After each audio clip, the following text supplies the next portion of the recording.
प्रणाम है उन आदि योगी भगवान शिव को जो सृष्टि के आदि भी हैं और अनंत भी। प्रणाम है उस महाकाल को जिनके स्मरण मात्र से भय दूर हो जाता है, मन शांत हो जाता है और जीवन में नई ऊर्जा का संचार होता है। प्रिय भक्तों, आप सभी का इस पावन श्रृंखला में हृदय से स्वागत है। आज से हम प्रारंभ कर रहे हैं सावन साधना, पूजा, उपासना, मंत्र, आध्यात्मिक संदेश और जीवन को श्रेष्ठ बनाने वाली शिक्षाओं को सरल भाषा में समझेंगे। यदि आपने मन में भगवान शिव की भक्ति का संकल्प लिया है तो विश्वास रखिए कि आपकी यह यात्रा व्यर्थ नहीं जाएगी। श्रद्धा और विश्वास के साथ किया गया छोटा सा प्रयास भी महादेव तक अवश्य पहुंचता है। आज का विषय है सावन मास का महत्व और पूजा का संकल्प।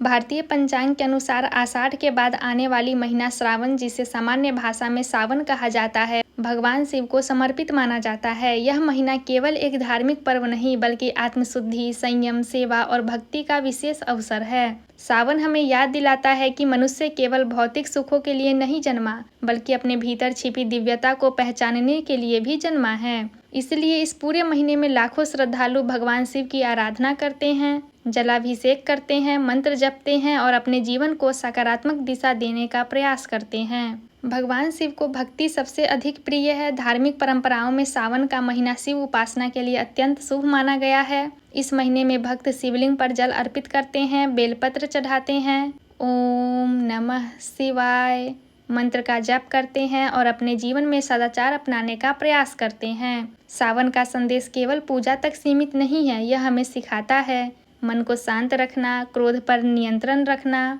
सत्य का पालन करना, दूसरों की सहायता करना और हर परिस्थिति में ईश्वर पर विश्वास बनाए रखना। बहुत से लोगों के मन में यह प्रश्न आता है कि यदि हम प्रतिदिन मंदिर नहीं जा सकते तो क्या हमारी पूजा अधूरी रह जाती है? उत्तर है नहीं। भगवान शिव भाव के भूखे हैं। यदि सच्चे मन से घर में बैठकर भी उनका स्मरण किया जाए तो वह भक्ति भी उतनी ही स्वीकार्य है। भक्ति स्थान से नहीं, भावना से होती है। जिस हृदय में प्रेम, श्रद्धा और विश्वास है वही भगवान शिव का निवास है। सावन की पूजा केवल इच्छाएं पूरी करवाने का माध्यम नहीं है, इसका सबसे बड़ा उद्देश्य है अपने मन को शुद्ध करना। जब मन शुद्ध होता है तब विचार शुद्ध होते हैं, जब विचार शुद्ध होते हैं तब कर्म श्रेष्ठ बनते हैं और जब कर्म श्रेष्ठ बनते हैं तब जीवन स्वयं सुंदर बन जाता है। यही भगवान शिव की उपासना का वास्तविक संदेश है। अब आइए भगवान शिव के सामने श्रद्धा से बैठे।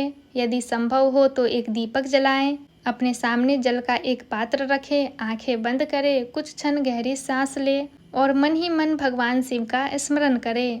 अब श्रद्धा से यह संकल्प करें, हे देवादिदेव महादेव, आपकी कृपा से मुझे इस पावन मास में आपकी भक्ति करने का अवसर प्राप्त हुआ है। मैं आज से पूरे सावन मास तक श्रद्धा, विश्वास और सच्चे मन से आपकी पूजा करने का संकल्प लेता या लेती हूँ। मुझे सद्बुद्धि दे, मेरे मन को पवित्र करे, मेरे परिवार पर अपनी कृपा बनाए रखे और मुझे धर्म, सत्य तथा करुणा के मार्ग पर चलने की शक्ति प्रदान करे। ओम नमः शिवाय। यदि आपके घर में शिवलिंग है तो सबसे पहले शुद्ध जल अर्पित करें। यदि गंगा जल उपलब्ध हो तो कुछ बूंदे अर्पित करें। इसके बाद श्रद्धा से बेलपत्र चढ़ाएं। ध्यान रखें कि बेलपत्र स्वच्छ हो। अब भगवान शिव के सामने दीपक और धूप अर्पित करें। इसके बाद कम से कम 108 बार ओम नमः शिवाय मंत्र का जाप करें। यदि समय कम हो तो जितना संभव हो श्रद्धा से मंत्र जाप करें। मंत्र की संख्या से अधिक महत्वपूर्ण है मन की एकाग्रता।